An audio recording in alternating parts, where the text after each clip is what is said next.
The 12 Keys to Philosophy. By Brother Basil Valentine, religious of the Order of Saint Benoist. Treating Real Metallic Medicine. 1660. First Book of the Clavicle of the Gemstone of the Ancient Philosophers. Composed by Brother Basil Valentine of the Order of Saint Benoist. Foreword. In my preface to the treatise on the generation of the planets, I have obliged myself, friend reader, in favor of those who are curious about science, and eager to research the secrets of nature, and to teach according to the means that God gives me a gives whence, and of what material our ancestors first drew, then prepared the triangular stone, given by the bounty of the sovereign God, which they used to maintain their health during the course of this mortal life, and to sprinkle like celestial salt the misfortunes of this world. But so that I keep my promise, and that I do not envelop you in fallacious sophistications, but that I monster, as they say, from one end to another, the source of all good. Be attentive, and diligently consider what I am about to say, if you are desirous of knowledge, for it is not my pleasure to speak in vain, and such is not my intention. Then to use frivolous words for this purpose, seeing that they serve no purpose, or very little to learn. On the contrary, it is my whole aim to show in a few words things which are supported and founded on good foundations, and founded on very certain experiments. However, it should be known that even though many people pretend to be able to know this stone, very few nevertheless come to the end of it. Because God has only communicated the knowledge of the operation to very few, and to those mainly who hate falsehood, embrace the truth at all, and who devote themselves to the arts and sciences. And especially to those who love Him greatly, and ask Him with great earnestness and prayers for this precious gift. This is why I warn you, if you want to seek our Peter, to follow my advice, in the first place, pray to God that He favors your works. And if you feel your conscience loaded with sins, I advise you to unload it and cleanse by true contrition and confession, and that you deliberate to persevere always in virtue, so that your heart may be conformed in all good, and your mind enlightened with the light of truth. Besides this, deliberate in yourself, that if afterwards, having acquired this divine gift, you are raised in honor, to extend your hand to the poor mire in the silt of poverty, to rebuild and restore with your liberality those who are broken and weary of misfortunes, and to raise these riches, overwhelm them with misery, so that you more easily have the blessing of God. And that your faith being confirmed by good works, you can finally enjoy eternal beatitude. Besides more, do not despise the books of the ancient philosophers, who for certain had the stone before us, but read them entirely, because after God these are the ones who caused me to have it. Read the most once, so that you do not forget the principles, that the foundations fall to you, and that the light of truth is not extinguished. Also, be diligent in seeking things that agree with reason, and with the books of the ancients, be not changeable, but constantly aim at the goal, to which all wise people aim and agree.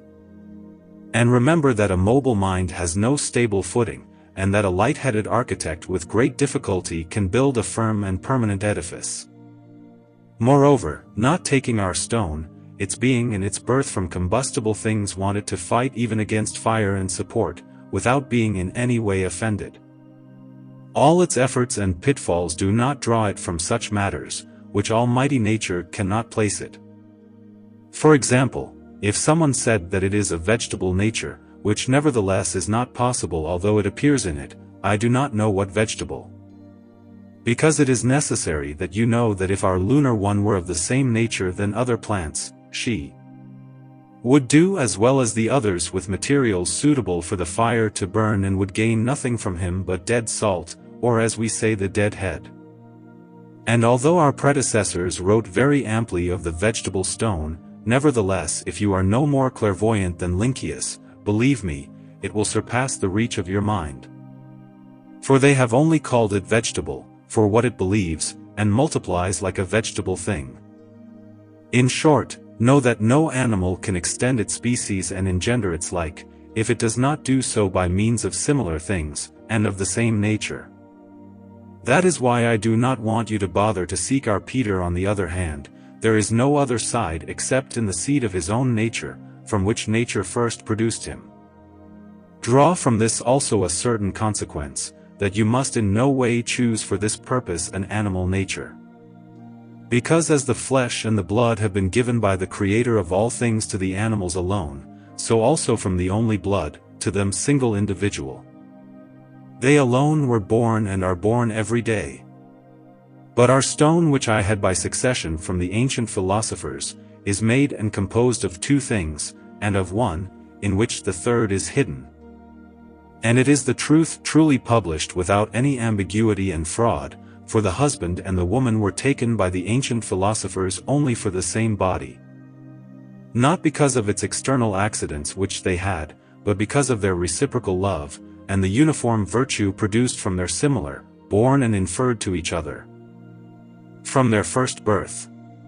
And just as they have a conserving and propagating virtue of their species, all the same the matter from which our stone is produced, can be multiplied and extended by the seminal virtue that it has. Therefore, if you are a true lover of our science, you will not have little regard for what I have just said, and you will consider it carefully, lest you be drawn with the other sophists, blinded in this place, into the pit of ignorance, and rush into this abyss, and finally never be able to come back. Now my friend, so that I teach you where this seed, and this material is drawn from, think in yourself for what end and use you want to make the stone. Then you will know that it is only extracted from the root metallic, ordered from the Creator to the generation only of the metals. Gold understands in a few words how this is done. At the beginning, when the Spirit of the Lord was born upon the waters, and all things were shrouded in the tenebrous obscurities of chaos, then mighty and eternal God, beginning without end, whose wisdom is from the beginning, and from eternity, by his inscrutable and provident advice, created heaven and earth from nothing, and all that is visible and invisible contained therein, whatever name you give them or may give them. For God made all things out of nothing. Now, how this marvelous creation was made, I consider that this is not the place to inquire into it, for such matters must rather be confirmed by faith and by the Holy Scriptures. In this creation God gave and has poured to each nature lest they perish, being subject to corruption, to each his seed, so that by such seminal virtue it may be protected from death, and that men, animals, plants and metals, could be perpetually preserved, and was not given to man such a virtue as to be able at his pleasure, against the will of God, to make new seeds, but only enabled him to be able to extend and multiply his species. And God reserved the power to make new seeds, otherwise creation would be possible for man, as the noblest creature, which cannot be done, but must be reserved for the sole Creator of all things. As for the seminal virtue of metals, I want you to know it this way. First, the celestial influence by the will and command of God, descends from above, and mingles with the virtues and properties of the stars, from here mixed together. It is formed as a third between terrestrial. Thus is the principle of our seed made, and such is its first production, by which it can give sufficient testimony of its race. Of these three are made the elements, namely water, air, and earth, which by the aid of fire, continually applied, one rules and governs until they have produced a soul, who has a middle nature between the two, an incomprehensible spirit, and a visible and corporeal body. When these three principles are joined together by true union, they are by continuance of time, and by means of duly applied fire, a sensible substance. To know is, the mercurial, the sulphureous and the saline, which Hermes and all the others before me, not being able beyond from the beginning of the magisterium, called the three principles, which having put themselves there proportionally, one coagulates, according to the various operations of nature, and the disposition of the seed, ordained of God for this purpose. Whoever, therefore, proposes to seek the source of this salubrious fountain, and hopes to win by a desired combat, the prize of this noble art, let him believe me, attesting to the sovereign God of this truth, that the part where the metallic soul, the metallic spirit, and the metallic body, are found there also infallibly, the quicksilver, the sulfur and the metallic salt, which necessarily can only make a perfect metallic body.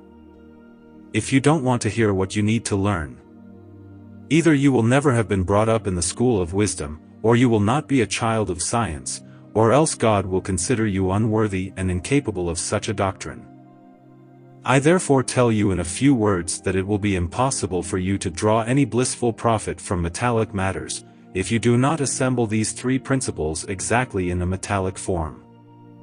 With this you must know that not only man, but also all other terrestrial animals, composed of flesh and blood, are endowed with soul and vital spirit. That they are nevertheless devoid of understanding, which is to the particular man alone. This is why when they are no longer alive, nothing good can be taken from them, everything being dead in them.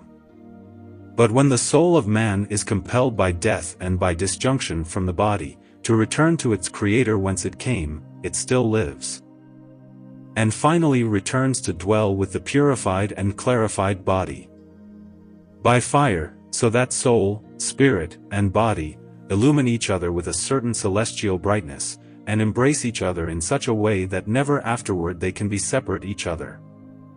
This is why man must be, because of his soul, esteemed a fixed creature, especially since although he seems to die he will live perpetually. The death of man because of this, is nothing else then a clarification, by which before passing as through certain ordained degrees of God he shall after leaving this mortal life, live more nobly, and of an immortal life. What being not so of the other animals, one must consider them creature not fixed, because after the death they do not have any hope to resurrect and live again. Because they are devoid of soul rational, for which has endured and shed his precious blood, the true mediator and only Son of God. Indeed, if the spirit can inhabit the soul and the body, it does not escape nevertheless that they are bound together, although they are at peace, and are in no way discordant with one another. For they still need a stronger bond, namely the pure, noble and incomprehensible soul, which can bind them both firmly, guarantee them from all dangers, and defend them against all enemies. For where the soul has departed and is at all extinguished, there is no more life in that place, and there is no hope of recovering it, therefore a thing without soul is greatly imperfect. And here is a great secret, and which must necessarily know the sage who seeks our stone. My conscience has obliged me not to pass over such a mystery in silence, but to reveal it to the amateurs of our science. Weigh therefore diligently my words, and learn that the spirits which are hidden in the metals differ greatly from one another, one being more volatile, the other more fixed. The same difference is found in their souls, and in their body. Any metal therefore which is composed of such truly fixed spirits which is given particular to the sun alone has great strength and virtue, by which it fights even against fire, and by its power overcomes all its enemies. The moon has in itself a fixed mercury, by which it sustains the violence of fire longer than the other imperfect metals, and the victory which it wins shows sufficiently how fixed it is, seeing that the enchanting Saturn can take nothing away from it or decrease. The lascivious Venus is well colored, and her whole body is almost only tint, and color similar to that which the sun has, which because of its abundance tends very much to red. But so much so that its body is leprosy and sick, the fixed tincture cannot make its dwelling there, but the body flying away, necessarily the tincture must follow, for it perishing. The soul cannot remain, its domicile being consumed by fire, and appearing and not being left him any seat, and refuge, which on the contrary accompanied dwells all with the fixed body. The fixed salt provides the warrior Mars with a hard, strong, solid and robust body, from which comes his magnanimity and great courage. This is why it is very difficult to overcome this valiant captain, because his body is so hard that it is very difficult to hurt him. But if anyone mixes his strength and hardness with the constancy of the moon and the beauty of Venus, and harmonizes them by spiritual means, he can make, not so badly a sweet harmony. by means of which the poor man, having used for this purpose some keys of our art, after having climbed to the top of this ladder, and having reached the end of the work, will be able to particularly earn his living, because the phlegmatic and humid nature of the moon can be heated and desiccated by the hot and angry blood of Venus, and its great blackness corrected by the salt of Mars. You must not look for this seed in the elements, because it is not so far from us, but nature has placed it much closer to us, and you will obtain it, if you so rectify the mercury. The sulfur and salt, I mean philosophers, that the soul, the spirit and the body are so well united that they can never leave each other, then the true bond of love will be made, and the house will be built of glory and honor. And know that all this is nothing other than the key of true philosophy, similar to celestial properties, and dry water conjoined with an earthly substance. All of which things always return to the same point, as being only one same, which originates from 3, 2, and 1. If you hit this goal and get there, no doubt you have completed the magisterium.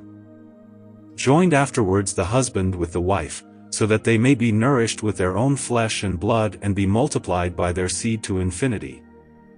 And even though out of charity I would like to tell you more about, nevertheless afraid of going beyond the limits that God has limited me, I will not speak of it more, nor more fully, fearing that the great gifts of God will be abused, and that I am the author and cause of so many of wickedness that would be committed and to incur divine wrath, and be condemned with the wicked to eternal punishment. My friend, if these things are so obscure that you cannot understand anything about them, I will still teach you my practice, by means of which I have made with the help of God, the occult stone. Consider there diligently, take good care of the 12 keys, and read them more than once, then work according to what I have instructed you. In truth it is a little obscure, but otherwise very exact. Take good gold, break it up and dissolve it, as nature teaches lovers of science, and reduce it to its first principles, as the physician is wont to dissect a human body to know its interior parts. And you will find a seed which is the beginning, the middle and the end of the work, from which our gold and his wife are produced. Knowing is a subtle and penetrating spirit, a delicate soul, clean and pure, and a salt and balm of the stars, which being united are but one mercurial liquor and water. They took this water to the god Mercury his father, to be examined, and wanted to marry her, and in fact married her, and made of them an incombustible oil. Then Mercury became so proud and superb that he did not recognize himself no longer for himself, but having thrown down his eagle's wings, he devoured his slippery tail of a dragon, and declared war on Mars. Immediately Mars, having assembled his company of light horses, took Mercury, took him prisoner, and constituted Vulcan for jailer of his prison, until he was again delivered by the female sex.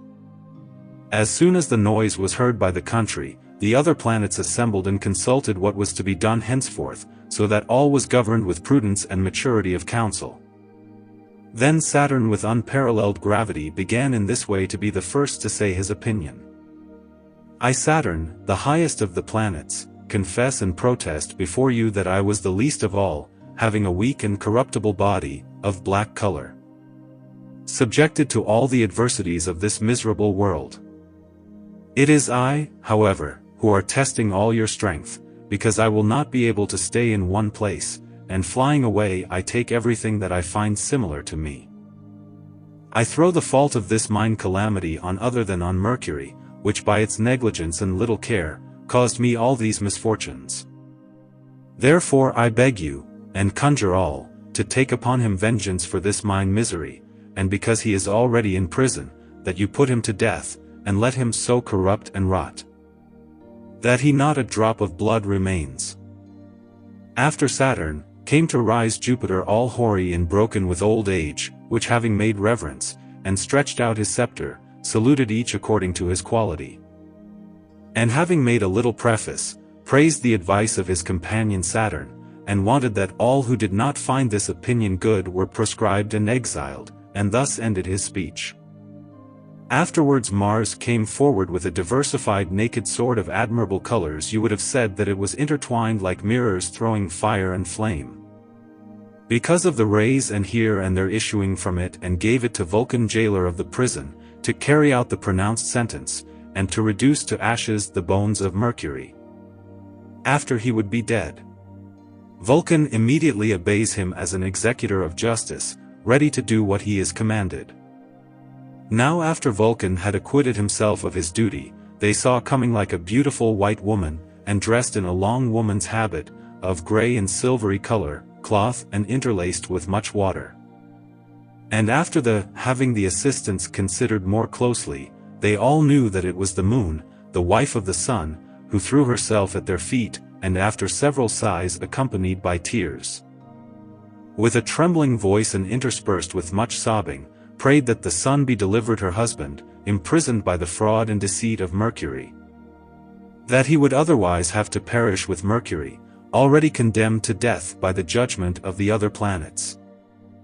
But Vulcan, knowing well what he would have to do, and what had been ordered to him, closed his ear to these prayers, and did not cease executing the sentence on his poor criminals, until Venus came dressed in a very red dress, lined with green, extremely handsome in face, with a soft and courteous voice, a countenance and manner of doing things at all agreeable, carrying a bouquet of fragrant flowers, which, on account of the admirable diversity of colors that they had, brought wonderful contentment to men.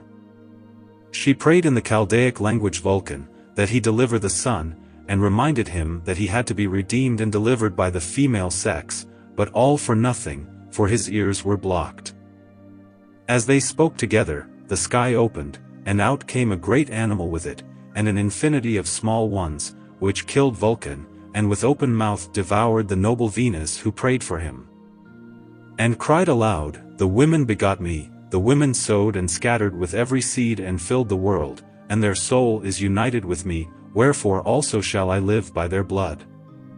Having said this aloud, he departs, accompanied of all its young in one room, closed the door, and ate much more than usual, drank its first incombustible, and digested much more easily its food and drink, and created many infinite number of its young, and this is did so many times that everyone was filled with it.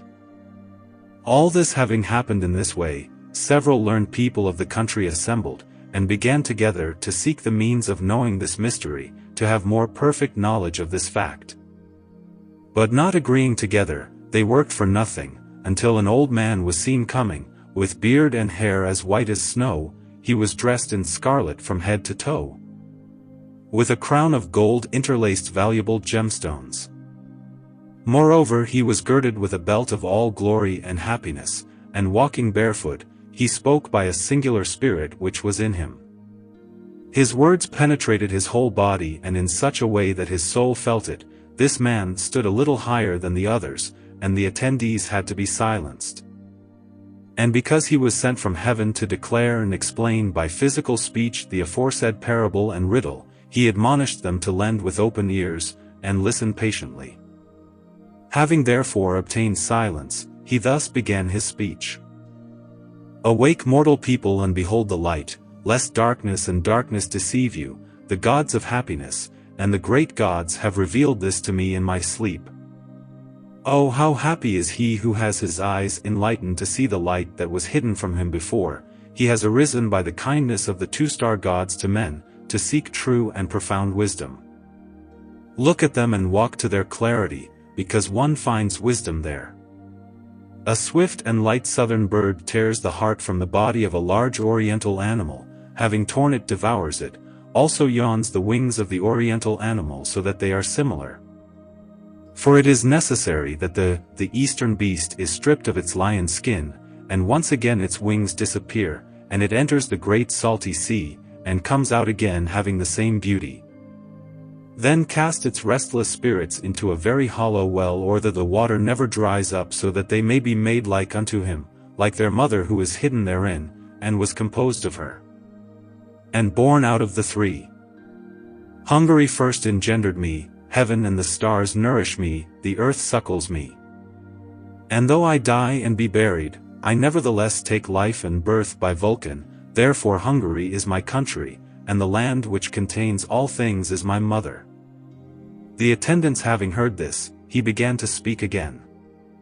"Make that which is above be below, that the visible be invisible, the incorporeal corporeal, and again make that which is below be above, the invisible made visible, and the incorporeal corporeal. And on this entirely depends all perfection of art, where nevertheless dwells death and life, generation and corruption. It is a round ball where inconstancy turns the wheel of fortune, and brings to divine men all wisdom and happiness. One calls everything by its own name. God, however, is sovereign, and has sole command over eternal things.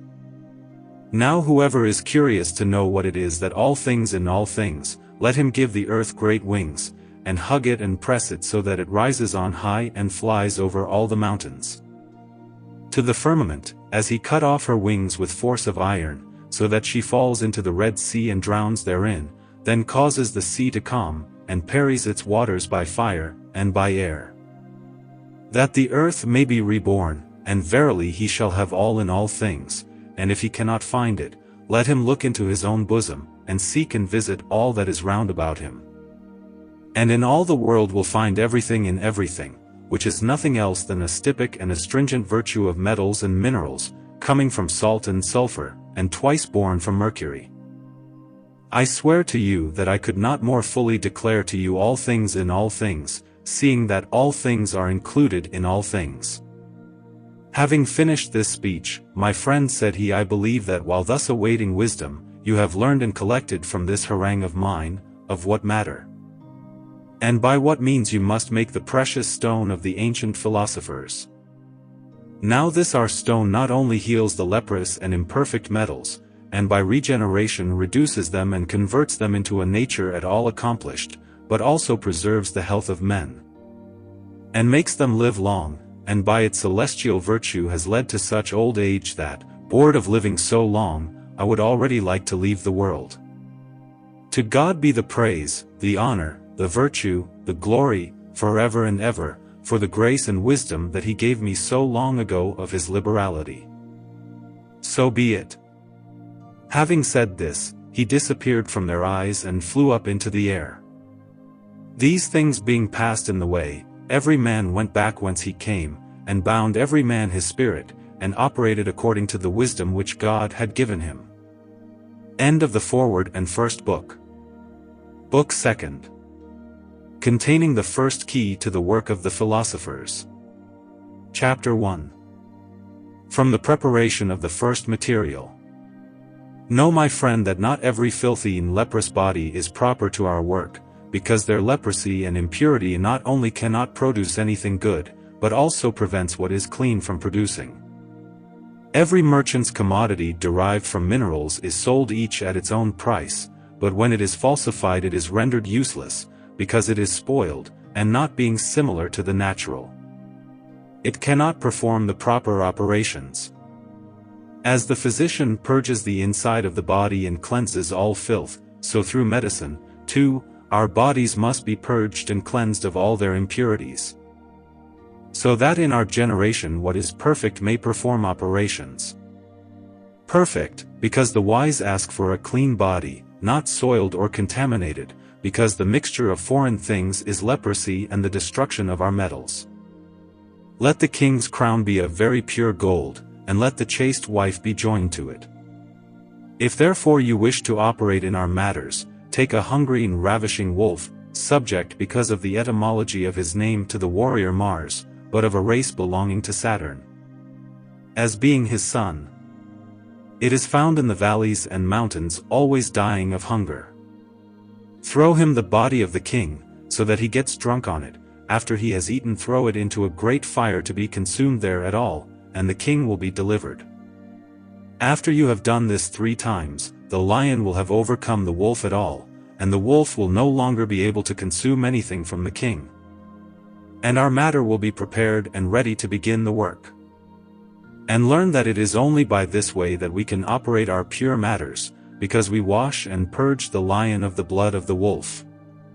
And the nature of the lion marvelously delights in the tincture of the wolf, because that there is a great affinity and relationship between the blood of one and the other. When, therefore, Leo shall be drunk and his spirit fortified, his eyes shall shine and shine like the sun. And shall be his inner strength far greater and of great profit and utility to all that you will, and after he shall have been become prepared, will serve as a great remedy for epileptics and other detainees of serious illness, and 10 lepers will follow him wanting to drink his blood, and all those who are sick, whatever illness they may have, will greatly delight in his spirit. In short, all who drink from this fountain of flowing gold, will be made joyful in body and mind, will enjoy perfect health, will feel a restoration of their strength, restoration of their blood, comfort of heart, and whole disposition of all their members, both inside and out, because it strengthens the nerves, and opens the conduits to drive out disease, and introduce health in their place. My friend, take heed diligently that the fountain of life be very pure, and no other foreign water mingle therewith, lest a monster be engendered, and the salutary fish turn into venomous poison. And if some strong and corrosive water has been added to dissolve the matter, then all corrosive force is removed and diligently washed away. For no acrimony or corrosion is calculated to give flight to disease, because it penetrates, but with destruction and corruption of the sufferer, and engenders many more diseases, and however much we can push a peg by a peg, so we must drive out poison with poison. It is nevertheless necessary that our fountain be completely purged, and at all made free from corrosion. Any tree that does not bear good and fragrant fruit is cut down and a marvelous graft is inserted into the trunk. This done, the trunk produces a branch, and thence is made a fruitful tree, according to the desire of the gardener. The sovereign travels through 6 celestial cities, he makes his residence in the 7th, because his royal palace is adorned and embellished with gold, and with gilded buildings. If you hear what I have just said, you have opened the first door of the first key, you have passed the first barrier, but if you do not see a drop of ink, and do not see any light, you will have no matter how much you handle and look the glass, it will be of no use to you, and your bodily sight will not help you in any way to find at the end what you will miss at the beginning. Because I will not speak more about this key, as loose papyrus taught me. Chapter 2.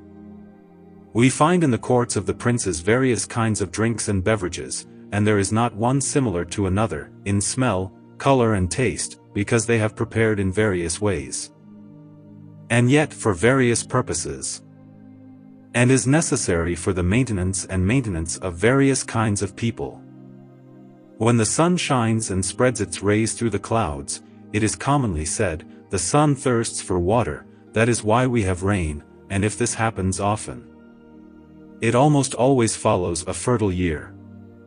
To build a superb and magnificent dwelling one needs many architects, and nevertheless before it is completed and embellished as it should be, because wood cannot make up for the lack of stone. The countries contiguous and near the sea are enriched by the ebb and flow of it, caused by sympathy and influence of the celestial bodies, because at each ebb it does not bring them little good, but great quantity of precious wealth. We dress a girl to be married in beautiful and rich clothes, so that her husband finds her beautiful, and seeing her thus adorned, falls in love with her, but when they have to sleep together, we take away all her kinds of clothes. And let's not leave one but the one she brought from her birth and from her mother's womb. All the same also when we must marry our husband Apollo to his Diana, we must make them various kinds of clothes, diligently wash their heads, and even the whole body, with water which must be prepared with much of distillation, because there are several kinds of water, because some are more excellent, and others less. And according to their various uses almost all the same requires it, as I said that one serves various kinds of beverages at courts of princes and lords. And know that if some vapors and clouds rise from the earth and gather in the air, that they will fall again because of the natural gravity of the water, and that the earth will again receive its lost moisture, from which it delights and nourishes, and by which it is made fitter to produce its fruit. This is why one must reiterate one's preparations of waters by many distillations, so that the earth is often imbued with its mood, and such mood as many times drawn. As Euripus often leaves the earth dry, and then always returns to it until it has completed its ordinary course. When, therefore, the royal palace will be built with great difficulty, and adorned with great care, and the sea of glass will have it by its ebb and flow enriched with much wealth, the king will surely be able to enter and lodge there. But my friend, take care that the conjunction of the bridegroom with his bride does not take place until after having removed all their clothes and adornment, both from the face and from all the rest of the body, so that they enter the tomb as naked as when they came into the world, lest their home grow worse, and be spoiled by the mixture of something foreign. I still want you to learn this, as above, that the precious water of which the king must be washed, must be done with great care and industry. By the struggle and combat of two champions I mean of two different matters, for one of them must give the challenge to the other to make themselves quicker and encouraged to win the victory. Because the eagle must not make its nest alone on the summit of the Alps, because its young would die because of the snows which cover the top of it.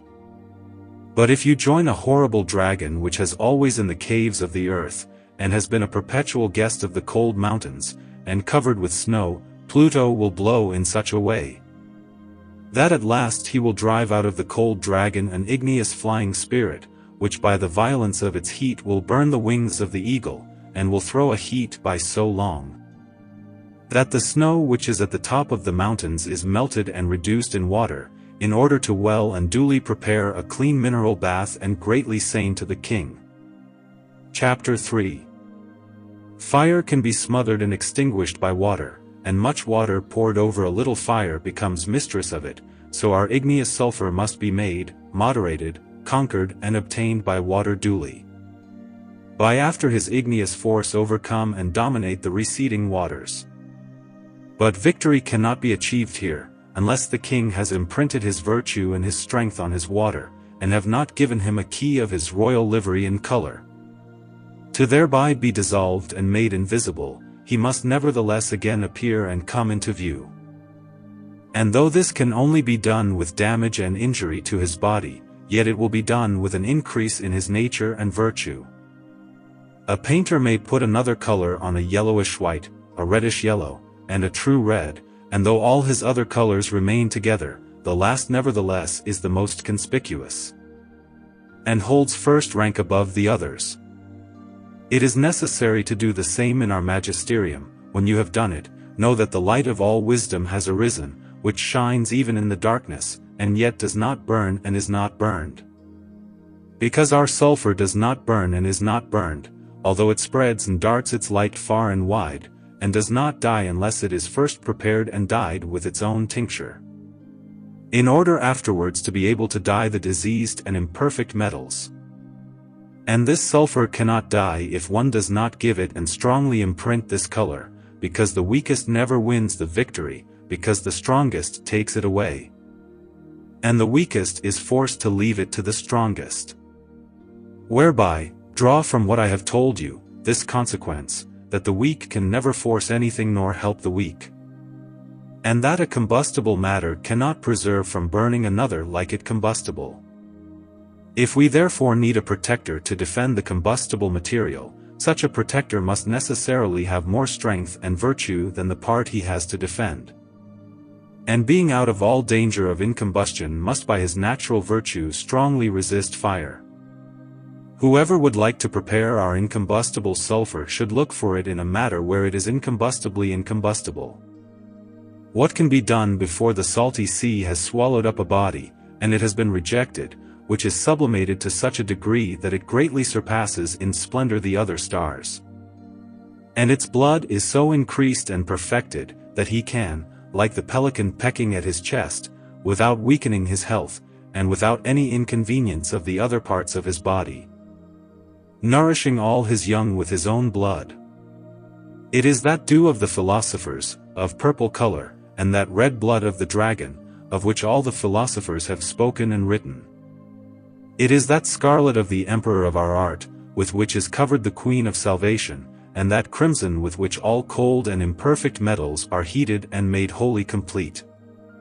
It is this superb coat, with the salt of the stars, which follows this celestial sulfur, carefully guarded lest it spoil, and makes them fly like a bird, as long as it is needed. And the rooster will eat the fox, and will drown and suffocate in the water, then coming back to life by the fire will be in order to take turns devoured by the fox. Chapter 4. All flesh born of the earth will be dissolved, and will return to the earth, so that this earthly salt, aided by the influence of heaven, will cause a new germ to rise, for if no earth is made, no earth can be made either. Resurrection in our work, because the balm of nature is hidden in the earth, as also the salt of those who have sought there the knowledge of all things. On the day of judgment the world will be judged by fire, and what was made of laughter will be reduced to ashes by fire, from this ash will be reborn a phoenix, for in it is hidden the true Tartar. From which being dissolved the one can open the strongest locks of the royal palace. After the general conflagration, there will be a new earth, and new heavens, and a new man, much more splendid and glorious than he was when he lived in the first world, because he will be clarified. Of ashes and sand cut in the fire, is made by a glassmaker, fireproof glass, and of a color similar to clear gems, and it is no longer estimated for ashes. The ignorant attribute this to great perfection, but not the learned man, especially as it is by long experience and knowledge that he has made it too familiar and customary. Stones are changed into lime suitable for many things, and before the lime is made by means of fire, it is nothing but stone, which cannot be used instead of lime, but it is cooked by fire. And receiving from it a high degree of heat, acquires such a virtue of its own that the igneous spirit of lime has come to its perfection, that there is nothing that can be compared to it. Everything reduced to ashes shows and puts in view its salt. If you know how in its dissolution to keep separately its sulfur and its mercury, and from them restore with industry what must be given to the salt, it will be able to make the same body as before its dissolution. What the wise men of this world call folly, and repute a lie, and cry out that it is impossible for the sinner man to make a new creature, not taking heed that it was before a creature, and that the artist making demonstration of his science, has only multiplied the seed of nature. He who has no ashes cannot make salt suitable for our work, because it could not be done without salt, because there is nothing but him who gives strength to all things. Just as salt preserves all things, and keeps them from rotting, so the salt of the philosophers defends and preserves all metals, so that they cannot be destroyed at all, or so brought to naught that they cannot be made again. Something, without the balm and the spirit of salt that they have also dying, because in this case there would remain only a dead body which could no longer be of use. Because the metallic spirits would leave it, which being removed and lost by natural death, would leave their home empty and dead, and to which no more life could be restored. But, my friend, know that the salt coming from ashes has for the most part an occult virtue. It can nevertheless be of no use if its inside is not turned outside. Because it is only the spirit which gives life and strength, the body can do nothing alone. If you can find this spirit, you will have the salt of the philosophers, and the truly incombustible oil so famous in the books of the ancient sages. If telling me the number you doubled, if you want to take me with them, few, however, would find who my virtue and my strength knew. Chapter 5. The life which is hidden in the earth produces things which are born of it. Whoever therefore says that the earth is not animated is a liar, for what is dead can give nothing to a living person, and is not susceptible. Nothing, because the spirit of lives has flown away and dissipated. This is why the spirit is the life and the soul of the earth, where it dwells and acquires its virtues borrowed from terrestrial nature by the celestial being and properties of the stars. For all grasses, trees, roots, metals and minerals receive their strength and nourishment from the spirit of the earth, because it is the life that this spirit which is nourished by the stars. and substant all things that grow on the earth. And as the mother herself nourishes the child she carries in her womb, so the earth produces and nourishes from the dissolved spirit of heaven the minerals she carries in her womb. It is therefore not the earth which gives form to each nature, but the spirit of life which it contains. And if she were once deprived of her spirit, she would be dead, and could give no food, because she would lack the spirit of her sulfur which preserves the vital virtue, and which from its virtue makes all things germinate. Two contrary things stay well together, they nevertheless cannot agree well, for you see that setting fire to the gunpowder. These two spirits of which it is composed separate from each other with a great noise and violence, and flying in the air can no longer be seen by anyone, and one does not know where they have gone, and what has become of them, if one has not learned what they are, and of what matter they were hidden. By it you will know that life is only a pure spirit. This is why everything that the ignorant considers to be dead, must live an incomprehensible life, nevertheless visible and spiritual, and be preserved in it. If you want life to cooperate with life, these spirits are nourished with dew from heaven, and take their extraction from an elemental and earthly celestial being, which is called formless matter. And just as iron attracts to itself the magnet by the sympathy and occult quality which is between them, so there is in our gold the magnet which is the first matter of our precious stone. If you hear this, you are quite rich, and happy for your life. I want you to bring another example in this chapter. Looking in a mirror we see the reflection of the species, the same resemblance of the one who looks, and if that one wants to touch his image with his hand, he only touches the mirror that he looked. All the same also one must draw from this matter a visible spirit which is nevertheless incomprehensible. This spirit is the root of life of our bodies, and the mercury of the philosophers, from which the liquor of our art is industriously prepared, which you will again make material, and will cause to reach by certain means from a very low degree, to a sovereign perfection of a more perfect medicine. For our beginning is a well-bound and solid body, the middle is a fleeting spirit and golden water without any corrosion, by means of which the wise enjoy their desires in this life. And the end is a well-established medicine, both for the human body and for metallic bodies, the knowledge of which has been given rather to angels than to men, although some have had it. Who have it? Asked earnestly and with continual prayers to God, and do not use ingratitude towards him and the poor. And moreover I tell you this with truth, that work must follow work, and one operation follow another, because in the beginning we must purge and clean our matter well, then dissolve it, and tear it to pieces, and reduce to powder, and to ashes. Afterwards there must be a volatile spirit as white as snow, and another as volatile and as red as blood. These two contain a third of them. And this is however only one spirit, and it is these three that preserve and prolong life. Conjoin them together, and give them drink and eat proper to their nature, and keep them in a bed of dew, and let it be warm until the end of the generation. And you will see what science God and nature have given you. And know that I have never opened myself and gone so far, as to discover such secrets, and God has given more strength and miracles to nature than not one of men can even believe. But I have been given certain bounds in which to write, that those who come after me may publish the wonderful effects of nature, which though God permits to be treated of, are nevertheless, by the ignorant and foolish, esteemed illicit and supernatural. But the natural originates from the supernatural, and yet if you put all these things together you will find nothing but purely natural. Chapter 6. The male without a female is but half a body, as also the female without a male, for being one without the other, they cannot beget and multiply their species. But when they are married and put together, they are a perfect and accomplished body, proper to the generation.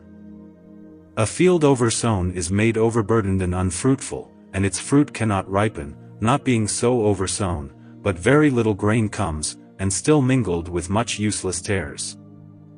The merchant who wants to buy and sell his merchandise with conscience, gives it to his neighbor according to the rate of justice, for fear of incurring the curse, but to seem to please the poor. Many people drown in the great and deep rivers, but also the streams are easily dried up by the heat of the sun, and we are easily deprived of them. That is why, in order to have a good outcome of your enterprise, you will take care diligently to choose with prudence a certain weight and measure in the conjunction of the physical liquors. And so that the greater does not weigh more than the lesser, and that being the action of the lesser debilitated or prevented, generation is not also retarded. Because too much rain is not good for the fruits of the earth, and too much drought advances them too soon, and causes them to die before time. Then the bath being entirely prepared by Neptune, measure with great industry and diligence your permanent water, and take good care not to fail by giving either too much or too little. One must feed a white swan to the double igneous man, so that they kill each other, and resuscitate one when and the other. That the air which comes from the 4 parts of the world occupies the 3 parts of the closed dwelling of this igneous man, so that one can hear the flesh of the swan, saying its last farewell. And the roast swan will be for the table of the king. And the melodious voice of the queen will greatly please the ears of the igneous king, he will kiss her amicably for the great affection he bears her. And will be sated with her until they both disappear, and the 2 of them are made one body. Assault is easily vanquished and overcome by the other 2, especially if they can exercise their malice. Propose therefore as a thing at all stopped, that it is necessary the breath of a double wind which is called Volturn or south-southeast, then from a simple wind which is called Eurus or Levant and south wind, after they have calmed down. And the air converted into water. You will believe with good reason that a corporeal thing will happen of an incorporeal thing, and that the number will take the domination over the 4 seasons of the year in the 4th heaven. After the 7 planets will have one after another made the time of their domination, that it will complete its course in the bottom of the palace, and will be rigorously examined.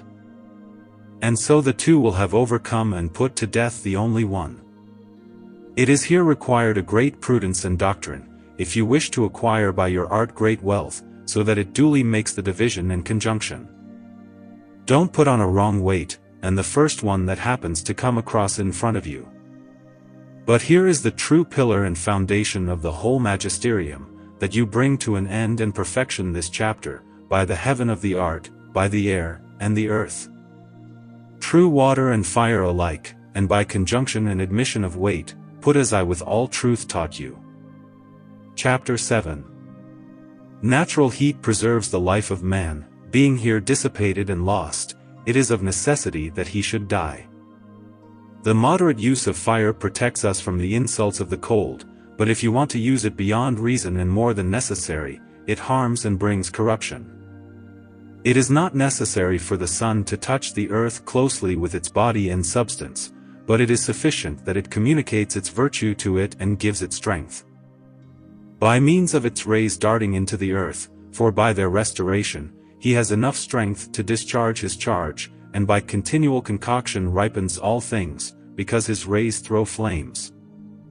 Dispersing through the air are thereby tempered, so that the fire, by means of the air, and air through fire, love each other, producing their effects. The earth can produce nothing without water, nor water without earth can cause anything to germinate. But just as water and earth, not helping each other, cannot generate anything separately, so fire cannot do without air, nor air from fire, for by removing air from fire, you take away its life. The fire also being extinguished, the air cannot do any of its functions either by its heat to vivify or consume the superfluous humidity of the water. The vines need greater heat in autumn, in order to progress and perfectly ripen the grapes, which are already almost ripe, than at the beginning of spring, and so much the hotter it was in autumn. They return by this means of better wine, and more delicate, and so much the less there was heat, so they bring back a wine which has less force, and which smells more water. In winter the common people, seeing the earth completely frozen and unable to produce anything green, think that everything is dead, but coming spring and the cold withdrawing, Overcome by the heat of the sun which rises on our horizon, all things seem to revive. The trees and grasses begin to grow, the animals which fleeing the hard rigor of winter, having hidden in the caverns of the earth come out of their caves, everything smells good. And the pleasant and beautiful diversity of color and of flowers demonstrates the virtues and strengths of everything that begins to grow green again, coming after summer. From this variety of flowers are born all kinds of fruits, then follows the abundant autumn, which perfects and ripens it. This is why we eternally thank God, who has constituted such a beautiful order, and such a consequence of natural things. Thus all the seasons follow and flow, after 1 year comes another, and this will continue until God destroys the world, and those who possess the earth are gloriously lifted up by the God of glory, and placed in honor. From there will cease all action of terrestrial and sublunary creature, and in the middle of it will come a celestial and infinite creature. In winter the sun, running far from us, cannot pass through nor melt the great snows, but having approached in spring, it heats the air, and its force being increased, melts the snow, and dissolves it into water. Because the weakest is forced to leave the strongest. It is also necessary to advise and prudently control the fire, lest dew's humor be dried up sooner than necessary, and too hasty a liquefaction and dissolution of the land of the sages. If you do otherwise, you will only populate your tank with scorpions instead of good fish. If therefore you are willing to carry out all your operations, take the celestial water on which the Spirit of God was carried and moved in the beginning, and close the door of the royal palace. For afterwards you will see the siege laid before the celestial city by worldly enemies. This is why you must mortify and surround your sky with a triple wall, rampart, and leave only one open and free avenue, well provided with strong garrisons. Having put this in order, light the light of wisdom, and seek the lost dram, and shine as much light as is needed. Know that animals and other imperfect ones inhabit the earth because of the cold disposition of their nature. But to man is assigned a domicile above, because of the excellent temperament of his nature. And the celestial spirits, being not composed of an earthly body, and subject to sins and corruption like that of man, but of a celestial and incorruptible body, have such a degree of perfection, that they can without being in any way offended, withstand hot and cold, both up and down. But the clarified man will not be less than the celestial spirits, so to them at all similar. God rules heaven and earth, and does everything in all things. If we govern our friends well, finally we will be children and heirs of God, in order to put into execution what now seems impossible to us. But it can be done before all the water is dried up, and heaven and the earth together mankind be judged and consumed by fire. Chapter 8. There can be no generation, either of man or of any other animal, without putrefaction, and no seed sown in the ground, or anything vegetable, can germinate, except that they first rot. And even that many imperfect animals take their life and origin from rot alone, which we must rightly put among the wonders of nature, which does this. Because she has hidden in the earth a great productive virtue which rises excited by the other elements, and by the influence of the celestial seed. The good women of the fields know well how to give an example of this, for they cannot raise a hen for their little mixture, without putrefaction of the egg in which the little chicken is enclosed. Bread put in honey gives birth to ants through the rot that the honey welcomes, which is not such a small marvel of nature. Everyone sees daily that they breed worms of spoiled and rotten flesh in the bodies of men, horses, and other beasts. As also spiders, worms and other vermin, in rotten nuts, pears and similar fruits. In short, who can number the infinite species of insects and imperfect animals, which are born of rot and corruption? This is also evident from plants, where many kinds of herbs are seen to grow, such as nettles and other of the only rots, even places where such herbs have never been sown or planted. The reason is such, because the earth of such places has a certain disposition to produce these wicked weeds, and is pregnant with their infused seeds from the celestial bodies in its bowels.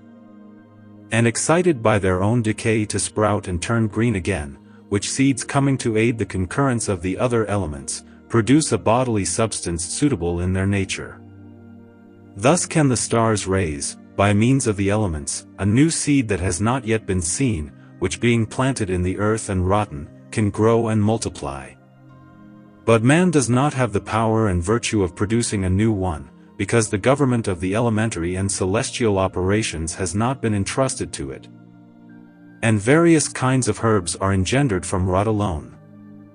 But inasmuch as it is made too familiar to the people by frequent experience which they have of it, they do not consider them more exactly, and not being able to imagine any causes of such things, they think that it is done by habituation. But you who must have a more elevated science, penetrate further than the vulgar, and seek by reasons the principles and the causes from which by means of putrefaction such vital virtue is made, not as the simple people know it by the habituation, but as the wise and diligent investigator of the effects of nature must know, since all life comes from decay. Each element is subject to generation and corruption. Therefore every lover of wisdom must know that in each of them the other three are occultly contained, for the air contains in itself fire, water and earth, which however incredible is nevertheless very true. So fire includes air, water and earth. Earth, water, air and fire. Otherwise no generation could be made. In short, water encloses in itself earth, air and fire, otherwise it would not be able to produce anything whatsoever, and although each element is formally distinguished from each of the others, this does not mean that for that they are separated together, as is seen clearly in the separation of the elements by distillation. So that the ignorant do not consider my speech frivolous and useless, I want to demonstrate it to you by sufficient proof. Learn then, you who are curious to know the dissection and anatomy of nature, and the separation of the elements, that in the distillation of the earth, the air, being lighter than the other two, is distilled first, then after the water, the fire, because of its spiritual nature common to both, and natural sympathy, is conjoined with the air. The earth remains at the bottom and contains the salt of glory. In the distillation of water, the fire and the air come out first, then the water, the terrestrial part always remains at the bottom. In the same way fire reduced to a visible and more material substance than usual, one can draw from it fire, air, water and earth, and keep them apart. Similarly the air is of the other three, not one of them being able to do without it. The earth is nothing, and can produce nothing without the air. Fire cannot burn and live without it. Water lacking air causes no generation. Besides, the air consumes nothing and dries up no moisture without natural heat. There being therefore a heat in the air, therefore there must be fire, for everything that is hot and dry in nature must also partake of the nature of fire. This is why all four elements must be conjoined together, and always care for each other.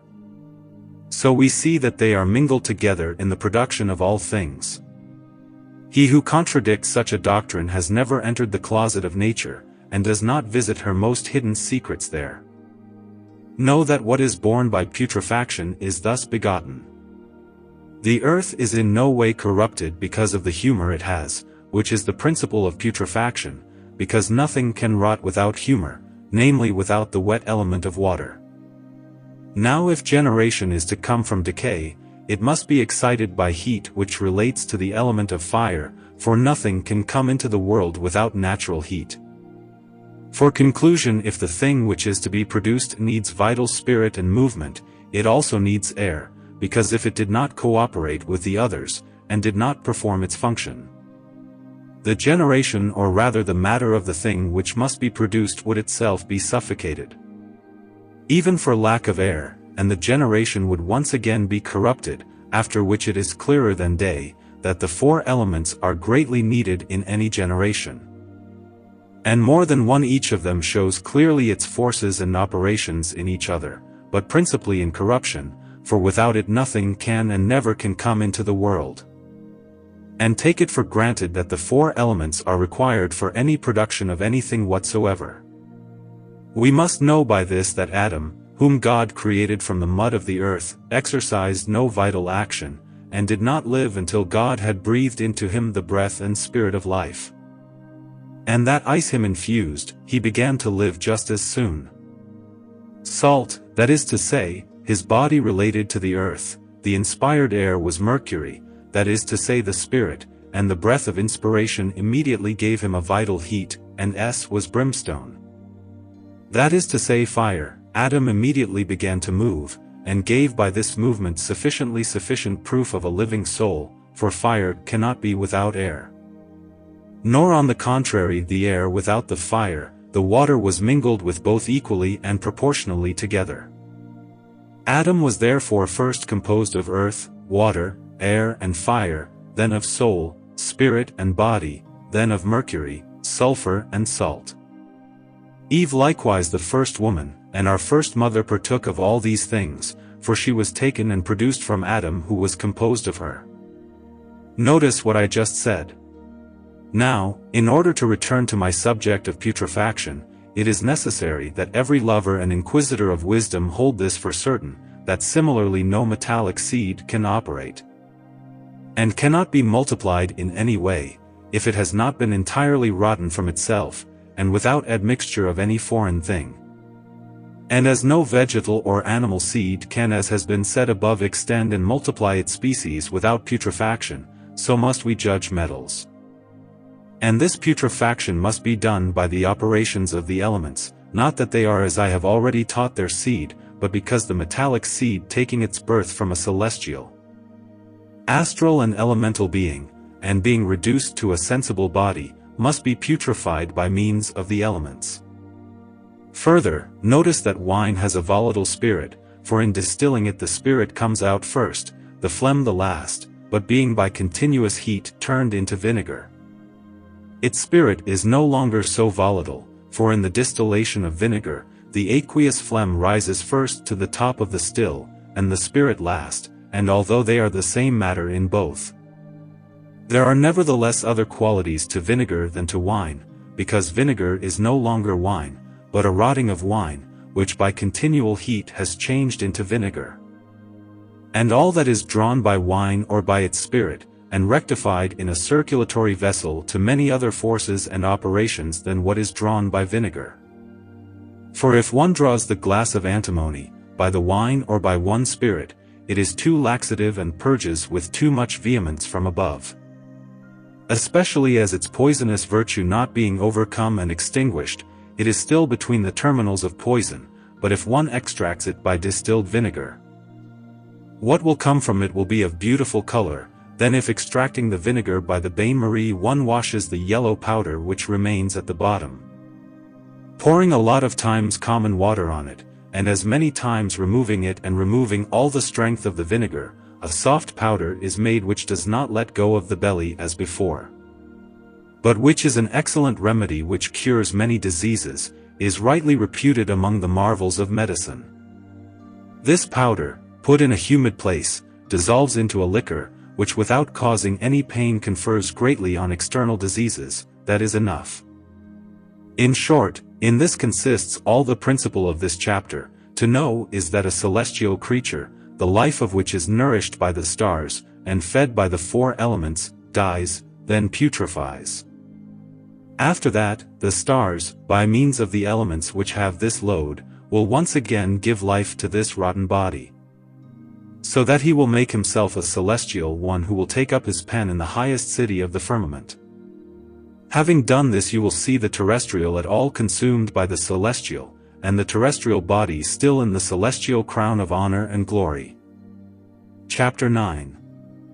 Saturn, the highest of the planets, is the lowest and most abject in our magisterium. He nevertheless holds the principal key, and being the vile, and having almost no authority, he holds the most beautiful place, and although by his will he has acquired highest above the other planets, he must however fall to the lowest, cutting off his wings, and be his dark light. Greatly diminished, and by his death come all the perfection of the work, so that the black is changed into white, and the white takes on the color red. And must overcome all the other planets by the advent of all the colors that are in the world, which will be seen until the superabundant color comes of the triumphant and honored king. The most certain mark of victory. And even though Saturn seems meaner and lesser of all, he does not fail to have such a great and effective virtue. That being the noble essence which is nothing but a too excessive coldness conjoined with a volatile and fiery metallic body, it makes it fixed, and as solid. Even better and firmer and permanent than itself is. This transmutation takes its origin from mercury, sulfur and salt, and being done by them, we also take its end and last period. It will pass the reach of many, as indeed this mystery is so high that it is difficult to comprehend it. But the more that matter is vile and abject, the more must the spirit be elevated and subtle, in order to maintain the inequality of the world. And that the masters may be distinguished from the servants, and the servants recognized.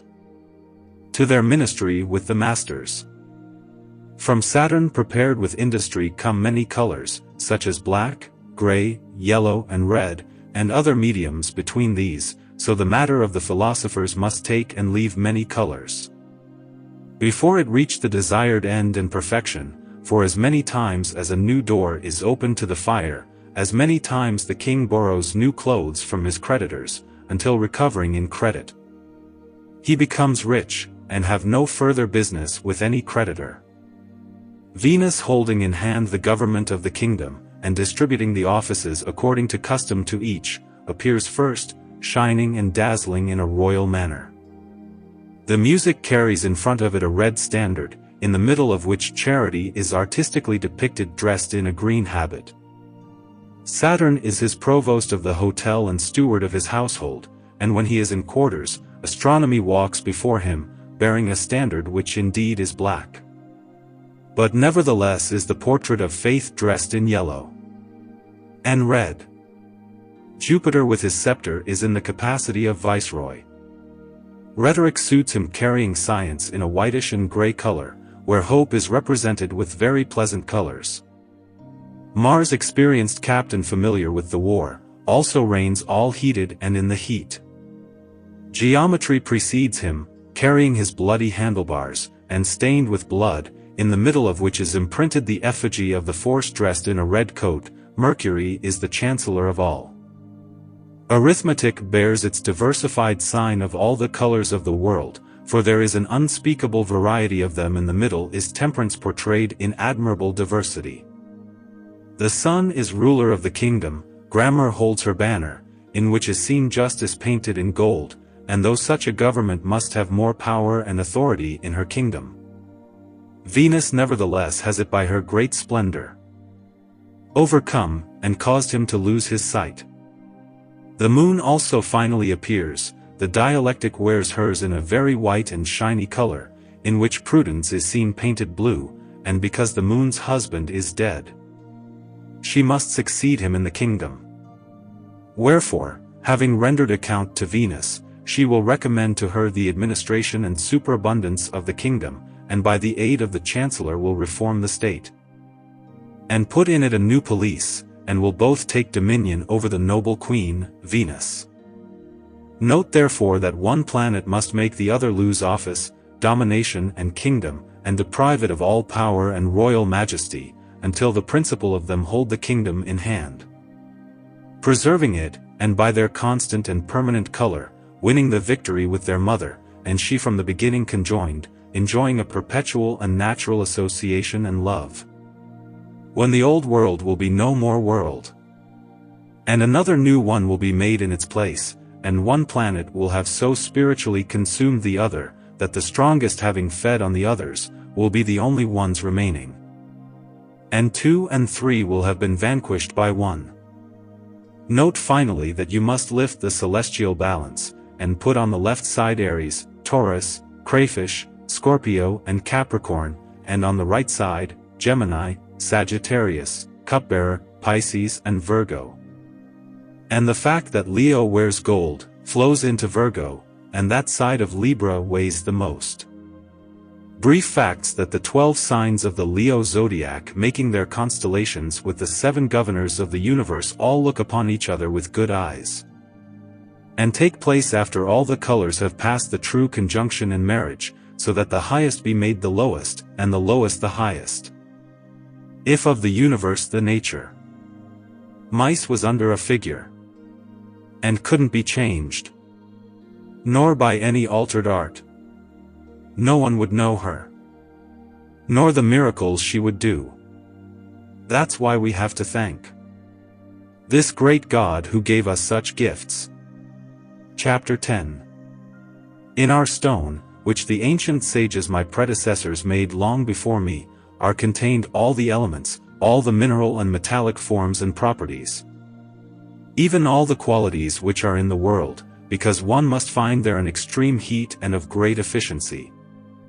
Because the cold body of Saturn must be heated and converted into pure by the vehemence of its internal fire.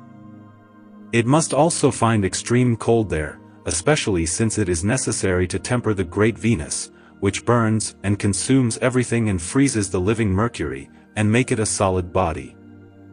The cause of this is such, because nature has given to the matter of our divine stone all its properties, that certain degrees of heat, such as cooking, ripening and bringing to perfection, which cannot be executed before Mont Gibel de Gile has put an end to its embrace, and there can no longer be any coldness in the Hyperborean mountains, from which you can also call Fougere, always frozen with cold and covered with snow. All apples picked before they are ripe wither and are good for nothing, not given their perfection. We must beware of the same in our elixir, that we do not wrong him with any day dedicated and consecrated to his generation, lest our fruit being too soon picked from the apples of the Hesperides, cannot come to a extremely perfect maturity, and his repeated fault on the unwise workman, who will have hastened madly. For it is well known to everyone that no fruit can be produced from a flower torn from a tree, by which all hate must be avoided in our art, as dangerous and harmful, because by it can we rarely come to the end of our design, but we always go from bad to worse. That is why the diligent explorer of the marvelous effects of art and nature take care that, driven by a damaging curiosity, and an overly curious desire, he does not pluck anything from our tree before the time, and that the apple falling from his hands, leaves him only a mark and miserable vestige, because if we do not allow our stone to ripen, truly it will never be able to give maturity to anything. The matter opens and dissolves in the water, joins, and is made fat in the putrefaction. In the ashes it acquires flowers worthy before males of the fruit. All the superfluous moisture dries up in the sand, the flame of the fire makes it fully ripe, and firmly fixed, not that it is necessary to have, and necessarily to use the bain-marie, the horse dung, ashes and sand, but because it is necessary by such degrees to rule and govern its fire, for the stone enclosed in the empty furnace, and provided with triple bulwark, forms and always cooks until all the clouds and vapors are dissipated and disappear, and may she be arrayed and adorned with garments of triumph and glory, and dwell in the lowest city of heaven, and stop short.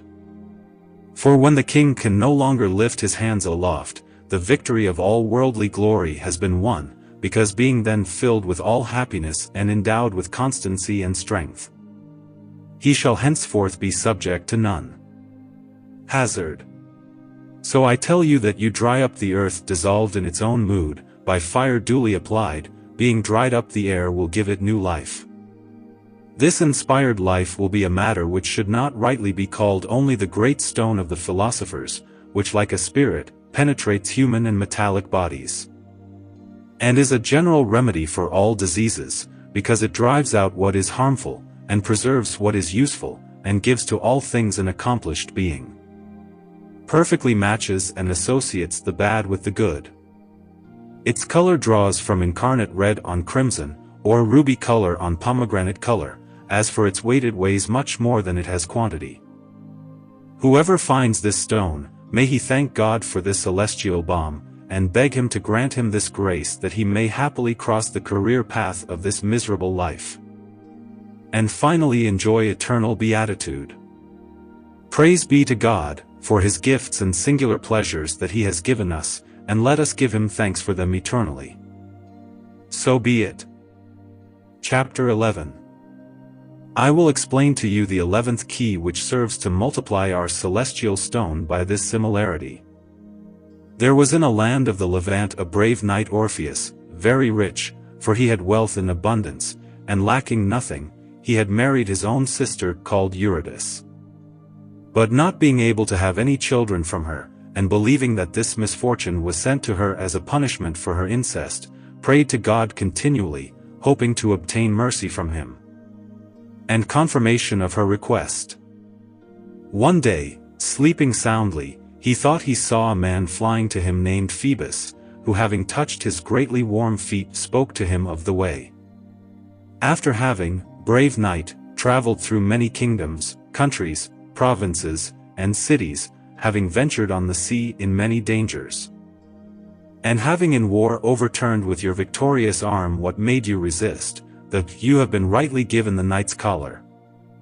Besides more so as in justs and tournaments you have broken many spears, and many times the ladies have awarded you the prize with acclamation from all the assistants and the honor of victory. The Heavenly Father has commanded me to come and announce to you that he has performed your prayers, and therefore you shall take blood from your right side, and from the left side of your wife.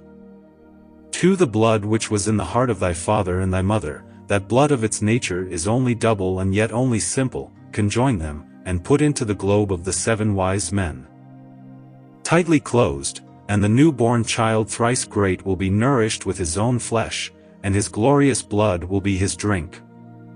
If you do this well, great wealth will come to you, and you will have many children. But learn that it takes, to perfect your last seed, the 8th part of the time that took the first, from which you were born. If you do this often, and always begin again, you will see the children of your children, and a multiplication of your race to infinity. And the great world will be so filled with the fertility and fecundity of the little one, that one can easily possess the celestial kingdom of the Creator of the universe. After that done Phoebus flew away, and having immediately roused the night, he rose to execute what had been commanded him, having put everything in effect. He was not only immediately assisted with happiness in all his enterprises, but also leaning on the goodness of God, he begot several children, who, as heirs of the paternal property, acquired a great reputation, and always preserved the order of chivalry which they had had from the succession of their father. If you are wise and desirous of wisdom, you have no need to demonstrate it further, otherwise you must not blame it on me, but on your ignorance, for I am not permitted to declare it further, nor to open this packet, and lay all the secrets in view, that will be plain enough to whomever God shall deem worthy. For I have written it all more plainly than it is possible to believe, and I have shown the whole work in figures, as one does the ancient philosophers to the masters. But much more clearly, for I have hidden nothing than no one else. If you drive out the darkness of ignorance from you, and are clairvoyant with the eyes of understanding, surely you will find a precious stone which many have sought, and few have found. For I have named matter entirely to you, and sufficiently demonstrated, the beginning, the middle and the end of the work. Chapter 12. The sword of a fencer who does not know how to shoot can be of no use to him, because he does not know how to handle it. For he is easily knocked down by another who knows how to shoot better and carry a sword blow than he, but he who understands fencing perfectly, easily snatches the victory from the hands of all the others. It will happen the same to the one who has with the help of God, acquired the die, and does not know how to use it, as to the gladiator who does not know his job. But as much as here is the 12th and last key which closes this book, I will not speak any more with philosophical ambiguity, but I will explain nument and clearly this key concerning the dying. Thus hear this following doctrine. Take a part of this medicine and philosopher's stone duly prepared, and make virginal milk, and 3 parts of very pure gold passed through the dish with antimony, and beaten into very thin blades. Conjoin them in a crucible and there give a moderate fire to the first 12 hours, then melt them, and hold them in this fire for the space of 3 natural days. And the stone will be changed into true medicine, of a subtle, spiritual and penetrating nature.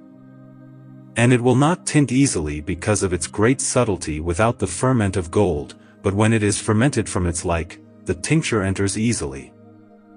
Then take a part of this fermented mass, and throw it on 1,000 metals, and really the whole will be changed into very good gold, because a body easily takes another body.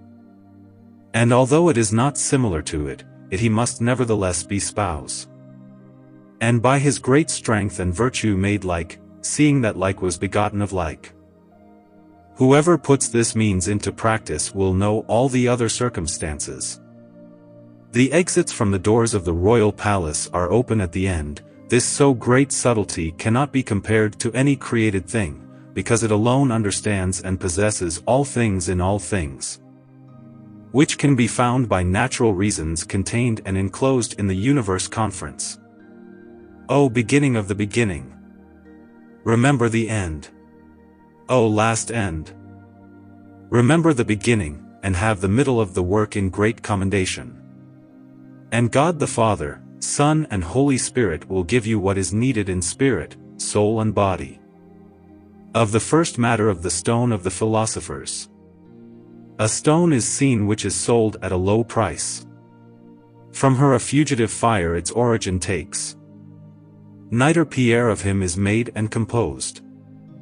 And white in color and adorned with red. She is stone and not stone, and the nature in her can alone demonstrate his unparalleled virtue, to make a clear flowing stream spring from her, in which she will go her suffocating father. And then from this dead man, greedy she feeds, until his soul and his body is reborn. And his mother who is of a flying nature, in power be him, and in all likeness, and in truth his reborn father, has many more virtues than it had before. The mother of the sun surpasses the years in age, therefore by you Vulcan aided. His father nevertheless precedes in origin, by his spiritual being and divine essence. The spirit, the soul, the body are contained in two. The magisterium comes from one and one being, can assemble the fixed and the leaking together. She is two, she is three, yet she is one. If you are not wise in this, you will not hear anything. Wash in a bath Adam the first father, where bathes Venus of pleasures the mother. Of a horrible dragon this bath was prepared, when all his virtues and strength he lost. And as the genius of nature so aptly says, it can only be named the double Mercury. I am silent, I have finished, I have named the material. Happy thrice happy who understands this mystery. That worrying bores do not surprise you. The outcome will show this much desired point. END. Book 3rd. Containing an abridged repetition of all that is contained in the treatises of the 12 keys to the philosopher's precious stone, in which is by the same author Fr. Basil Valentine highlighted, the light of the sages. I, Basil Valentine, religious of the order of Saint Benedict, have composed these previous treatises, by which, following in the footsteps of the ancient philosophers, have declared by what way and means one can seek and find this precious treasure, from which the sages have preserved their health, and prolonged their life to many years. And though I have in no way deviated from the truth, as my conscience can bear witness before God, who knows the interior of our hearts, and have always brought into view the truth which a moderately learned man would only have to do other than I gave him, together with the 12 keys of practice, will be more than enough of the nights nevertheless that I passed in awake, and the unpleasant rest that I took by not sleeping. But the various thoughts that were during the object of my imaginative, persuaded me to explain more clearly, abbreviating the book which I had put in the light of the torch which I had lit brighter, in order to better illuminate, to discover our desired Pierre, to those who are lovers of art and curious to know nature. And although I know that many will say that I have taught everything more than too much, and that because of this I have loaded my conscience with many sins, I will nevertheless answer them that it is rather obscure to the ignorant and people of little wit, but clear and manifest to children of knowledge. Therefore listen and weigh my words well, and follow what they will teach you. You will reach the most hidden mysteries of art and nature. I have written nothing that I do not have to approve of and for which I am not ready to give an account on the day of judgment. Now you will find this abridgment in true and simple following instructions, because I do not study there to have affected and fallacious words, but to follow the truth nudly. I taught in the previous treatise that all things are born and are composed of three, namely, is of mercury, sulfur and salt, and that is certain. But learn again that our stone is made up of 2, 3, 4, and 5. Of 5, that is to say, of its quintessence, for which are the 4 elements, of 3, namely of the 3 principles of natural things, of 2 which signify the double mercury, and of 1 which is the first principle of all things, which was pure and net product of the creation of the world, fiat, be done. So that no one works to understand these things, and does not bother to seek in vain the mystical meaning, and the true explanation, I will treat in a few words. First mercury, then sulfur, and then salt of our stone, which are the material principles. Mercury. First principle of the work of the philosophers. Note therefore first that no common quicksilver is used for our work, for our quicksilver is drawn from the best metal by the spagyric art, and is pure, subtle, shining, clear as rock water, diaphanous as crystal, and without any garbage. Reduce it to water or incombustible oil, because according to what the sages tell me, mercury was water in the beginning. Dissolve in this incombustible oil its own mercury from which this water was made, precipitate it in its own oil, and you will have the double mercury. But note that the sun, after having been purified as I taught you in the first key, must be dissolved by a certain particular water, which I gave you in the second and reduced to subtle lime, as I told you, taught in the fourth. This lime must pass through the still with the spirit of salt, and be precipitated in this spirit, and reduced to the lamplight fire into subtle powder, and that its sulfur may more easily enter into its own nature, and embrace it more closely by a reciprocal love. And you will have 2 substances in one, which is called the mercury of the philosophers, and is only one nature, and the first ferment. Sulfur. Second principle of the work of the philosophers. You will seek your sulfur in the same metal. It must be drawn without any corrosion by street lamp fire, from a purified and dissolved body, and how can that be done? I declared it to you without saying a word to you, and showed it clearly enough to you in the third key. You will dissolve this sulfur in its own blood, from which it originated, observing the weight which I commanded you in the 6th key. Having done it, you will have dissolved and nourished the true lion with the blood of the green lion, for the blood fixed of the red lion is made of the volatile blood of the green, whereby they are both of the same nature, and the volatile blood of the one makes the fixed blood of the other also volatile. And on the contrary, the fixed makes the volatile as fixed as it was before the solution. Maintain them in moderate heat, until the sulfur is completely dissolved. And you will have, by the common agreement of the philosophers, the second ferment and the fixed sulfur nourished by the volatile, which one draws in an alembic by spirit of wine, which is red as blood, and is called potable gold, which one can consolidate, nor reduce into corporeal substance. Salt. Third principle of the work of the philosophers. The salt according to which one prepares it has various effects, making the body fixed, and sometimes volatile. Because the spirit of the salt of tartar drawn without any ingredient makes by resolution and putrefaction all the volatile metals, and reduces them to a lively mercury, as my minerals teach you. Salt of tartar also fixes itself greatly, especially if quicklime is added to it with its heat, for being joined together they have a marvelous fixative virtue. Depending therefore on how one prepares the vegetable salt of tartar, it can both fix and render volatile, which is an admirable secret of nature, and a marvelous aspect of the philosophical art. A volatile and very clear salt is made from the urine of a man, who for some time will have drunk only pure wine, and this salt dissolves all fixed things, and draws them with him through the still. He does not fix nevertheless, and although this man drank only wine, from which by his urine is drawn this salt of tartar. For there has taken place in the body of man a certain transmutation by which the vegetal part, that is to say the vegetal spirit of the wine, is changed into an animal. That is to say into the animal spirit of the salt of urine, as for example, of horses transmutes itself from oats, hay and other such foods, changing them into their own substance. Namely into flesh and other parts of their bodies.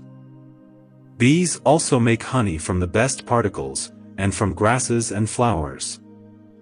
And so from other things of which the key and chief cause lies in the putrefaction whence all these sorts of separations and transmutations arise.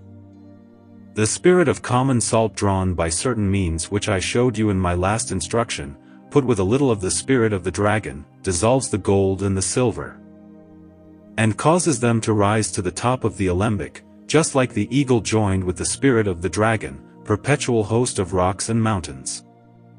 But if anything is melted with salt before the separation of the spirit from the body, it is rather fixed than dissolved.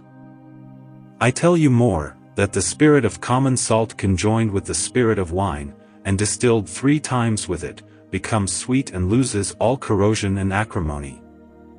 This spirit no longer fights bodily against gold, but if it is melted on the lime of gold duly prepared, it attracts its great redness, and if one proceeds as it should, the lime gives and imprints on the purified moon a color similar to that which has first had the body from which it originated. This body can receive its first color, mingling and joining with the lascivious Venus, especially as it has from the beginning taken with her its birth from her blood. Or at least from similar to hers, and I will not tell you about it. No more. Note that the spirit of salt also dissolves the prepared moon, and reduces it as my instructions teach you into a spiritual nature, from which the potable moon can be made. These spirits of the sun and the moon must be conjoined like husband to wife, through the spirit of Mercury, or its oil.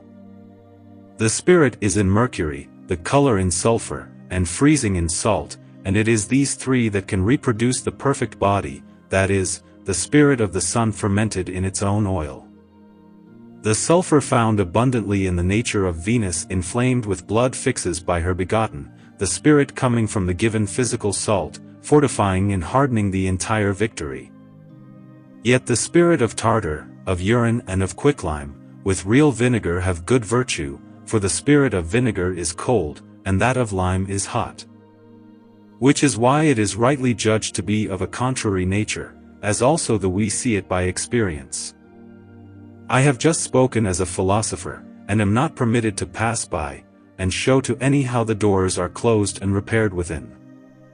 I give you this again, to say goodbye. Seek your matter in the metallic nature, make it into a mercury, and ferment it with a mercury, then with a sulfur, and ferment it likewise with its own sulfur. Arrange and put in order with the salt, draw it once of the still, and mix the whole by fair weight, and there will come one which also took its origin from one before, fix it. And coagulated by heat continue then multiply it, as I taught you in the 2 last keys, and ferment it for the 3rd time, and you will come to the end of your drawing, when in the use of dyeing.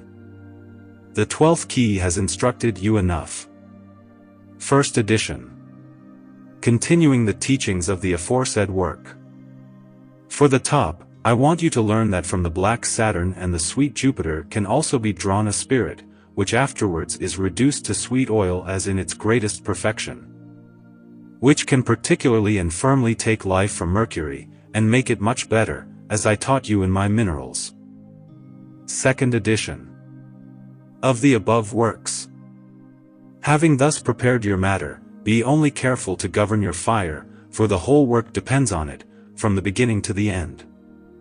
Our fire is only common and natural, and the stove vulgar, and though the ancient sages and my predecessors have written that our fire is not common fire, nevertheless I tell you truly that it is that they have all hidden according to their custom, because our matter is vile, and the work that one leads only by the regime of fire, is easy to do. The lamp fire with the spirit of wine is not proper there, for there are two great costs and expenses. Horse manure is only loss and destruction, and our matter can never by its means come to perfection. The multitude and variety of furnaces is only superfluous uselessness, and useless superfluity, for all that is needed in our triple vessel is to vary and change the degrees of fire. Take care therefore that the deceivers do not deceive you in the variety of furnaces, because ours is vulgar, the common fire, and the matter is abject. The mattress resembles in figure the contour and roundness of the earth. You do not need to have more education to know how to govern your fire and build your stove. Because whoever has the material will soon find a stove, and he who has flour does not take long to find an oven, and does not owe much to bake bread. There is no need to write much from this point, just beware of the heat, and make sure you can distinguish the hot from the cold. If you hit the goal, you will have done everything, and will have succeeded in the desired end of art, for the recognition of which be perpetually praised God, author of all nature. So be it. Symposium of the Spirit of Mercury to Brother Albert. The mind. What is the occasion, Albert, that you conjured me so much to make me come? Albert. I want to say it to you, provided that you give me assurance for my body, my life and my soul, and that I will have no displeasure from you. The mind. It is not in my power to displease you, nor have I come to you for this, but if you do not leave your appellation, you are already recommended to another who will chastise you and your fellows, and will play its game well for the salvation of your soul. I can neither advance nor retreat. If I were a man I would like to be washed, and for this respond to my requests. Albert. Please don't be angry with me, for I am a stupid man, and you are a powerful and subtle mind, and for that tell me first if you are good or bad, or who you are. The mind. I am neither good nor bad, but I am a spirit of the 7 planets which governs the middle nature.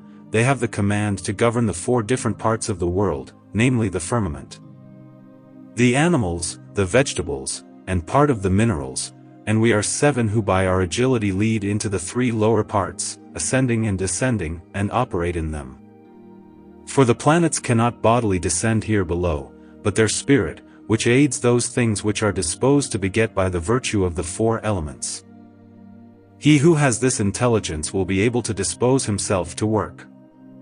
Albert.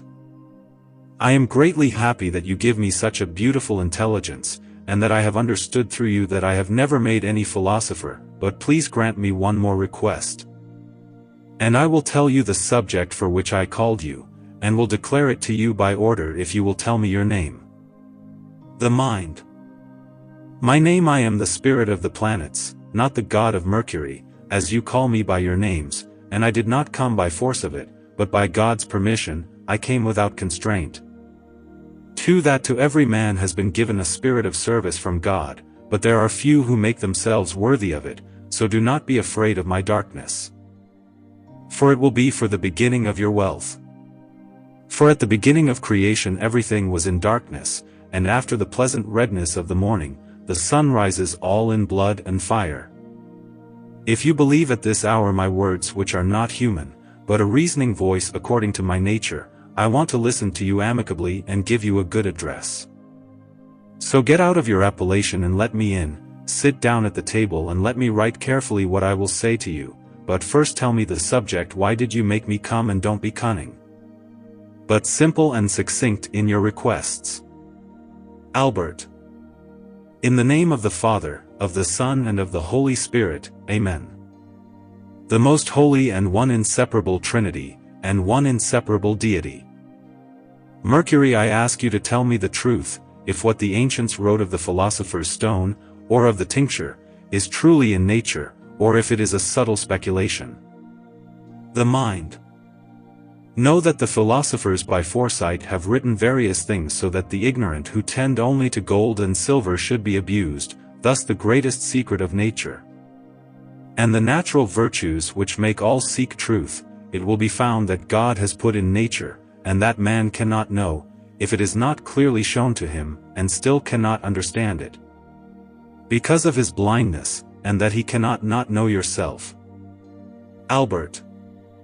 I hear by your words, although they are obscure, that you hear very fine gold. The mind. In part you have heard correctly, but there is still a troubled cloud before your eyes. It is the finest gold, but not that which is refined in the furnace, but that which nature itself by her servant Vulcan has refined without science. In the fashion of it, the double mercury is derived, and when you have this you can argue with your abbot, and say to him, Acid et ignis tibi sufficant. It is therefore manifest that he is nothing more than fine gold, to which God in creation gave him this virtue to be manifested to men, so that everyone can know if he is well illuminated by God. Albert. Yes, where can this gold be found? The mind. Below heaven, in many mountains and valleys, all men have him before their eyes and do not know him. Albert. How many are needed for the work? The mind. If you have 2 ounces you can buy the crown of the greatest monarch in the world, and keep the rest. Albert. With God's help we will find just as many, and when we have finished 2 ounces, that is enough for the beginning, as I believe you say. The mind.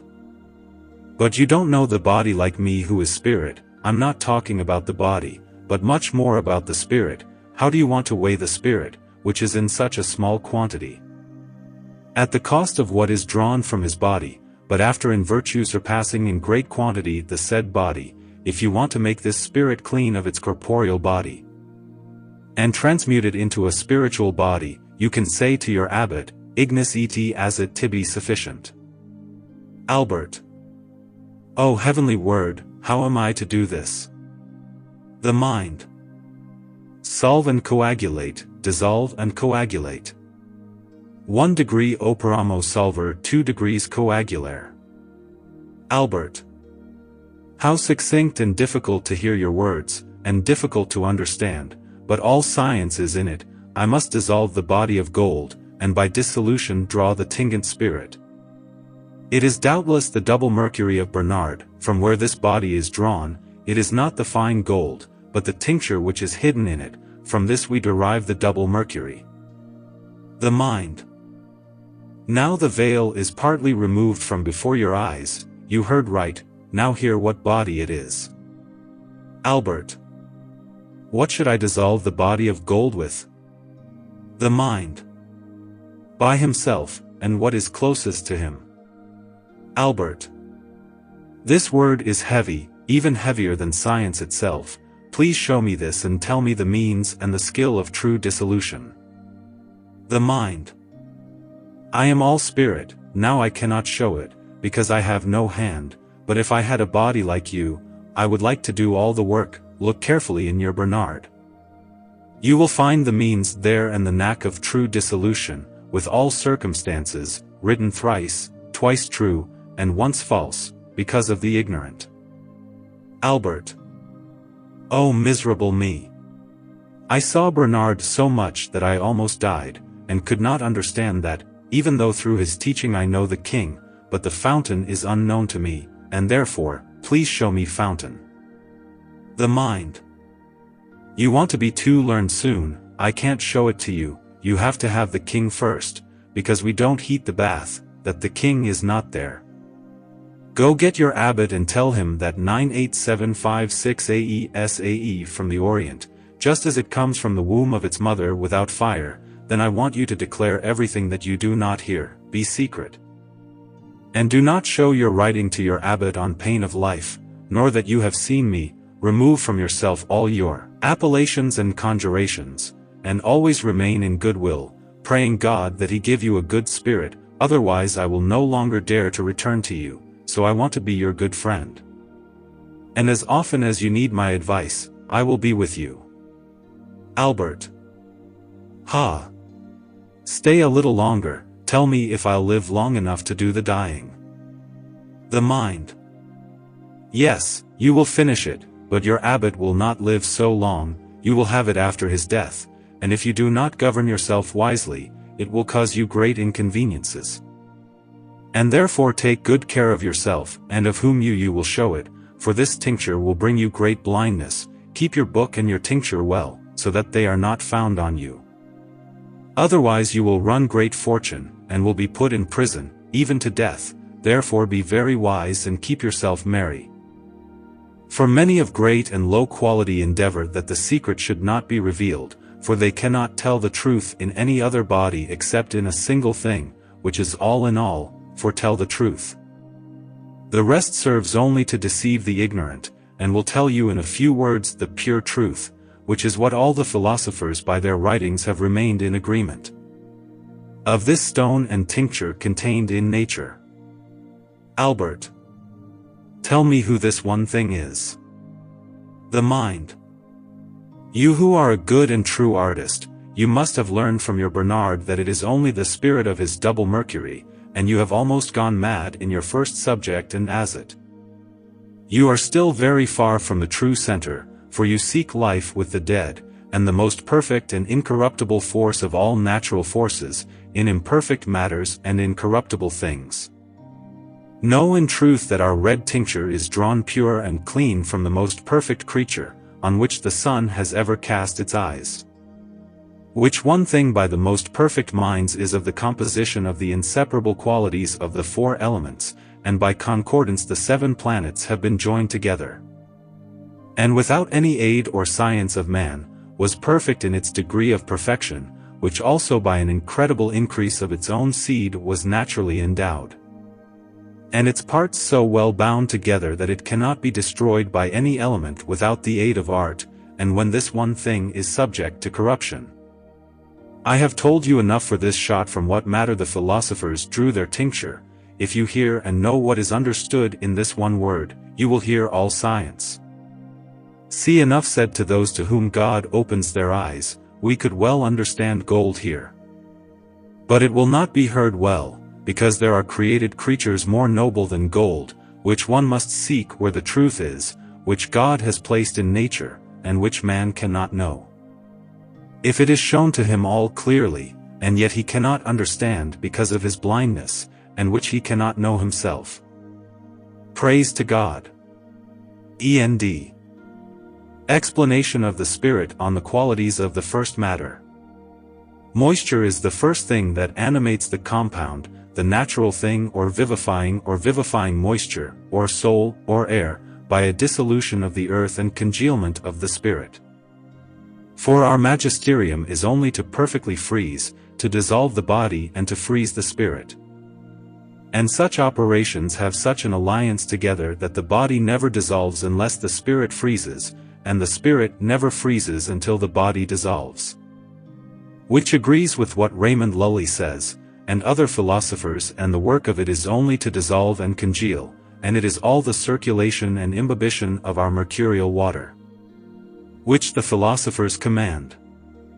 For if earth matter is to be fired, it must be refined and prepared. By which water the bodies are subtilized and brought back into the first matter, and next to the stone or elixir of the philosophers. For like the child nourished in the mother's womb by its natural nourishment, by its menstrual blood, so our stone must be multiplied and grow in greater quantity and quality. Because it must be nourished with its fat and own nature and substance. This is what the philosophers have totally sealed and kept hidden, as the greatest secret. This fatty humidity, the philosophers have called it mercurial water, permanent water or remaining in the fire, and also divine water. It is the key of all the work. This water is not water from a river or a fountain, as the ignorant or falsifiers are advised. Our water is only vapor and water which is said to be mundane or cleansing, widening and reviving and throwing off the blackness of the bodies, which is called stinking water. This mercurial water is nothing other than the spirit of the bodies converted into nature of quintessence. This water is called very strong vinegar, and is known to few. In our stone are contained two substances of one nature, one volatile and the other fixed, which in each of these is called quicksilver. And it is from where the stone is born, after the first conjunction of them, and not before, and the bodies must be turned into non-bodies, and them into spirit. The 12 signs of the zodiac which are quoted in this work of the 12 keys. Aquarius January, Pisces February, Aries Mars, Taurus April, Gemini May, Cancer June, Leo July, Virgo August, Libra September, Scorpius October, Sagittarius November, Capricorn December. Stanzas to the author. I. From a single substance 3 things are born, and 3 united together there is born unity. God having reduced everything by his divinity, fit the diversities that nature has uncovered. 2.